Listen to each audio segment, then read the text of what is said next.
Tollywood senior hero Suman రాజకీయాల్లోకి వస్తున్నారా? Real లైఫ్లో మంత్రిగా, ఎమ్మెల్యేగా, ఎంపీగా ఇలా ఎన్నో పాత్రలు చేసిన హీరో ఇప్పుడు రియల్ లైఫ్లో ఒక్కసారైనా చట్టసభలో అడుగు పెట్టాలని ఆశపడుతున్నారా?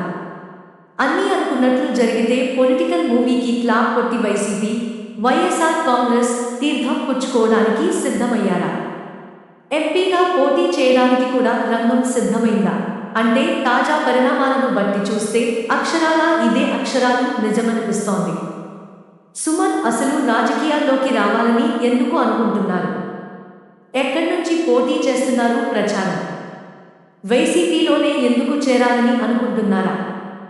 సుమన్ నుంచి అధికార పార్టీ ఏం ఆశిస్తోందనే ఇంట్రెస్టింగ్ విషయాలు. రాజమండ్రిలో బీసీ సామాజిక వర్గం ఎక్కువ. గెలుపోటములను నిర్ణయించేది వీరే. గౌడ సామాజిక వర్గానికి చెందిన సుమన్ను బరిలోకి దింపితే గెలుపు అవకాశాలు ఎక్కువగా ఉంటాయని వైసీపీ ఆశాభావం వ్యక్తం చేస్తోందట. పైగా తెలుగు, తమిళ, కన్నడ, ఆంగ్ల భాషల్లో సుమన్కు బాగా పట్టింది.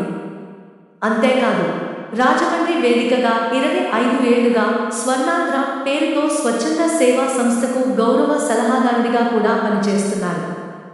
ఈ సంస్థ ద్వారా వృద్ధాశ్రమం, బధిరుల స్కూల్, అనాథలకు నిత్య అన్నదానం లాంటి కార్యక్రమాలు నిర్వహిస్తున్నారు.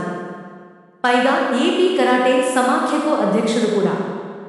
నిత్యం జనాల్లో ఉంటే సేవాములో ఉన్న సుమన్కు సామాజిక సమీకరణలతో పాటు వ్యక్తిగత చరిష్మా కలిసొస్తుందని, పైగా సిట్టింగ్ సీటు కావడంతో సులభంగా గెలిపించుకోవడం వైసీపీ వ్యూహమట.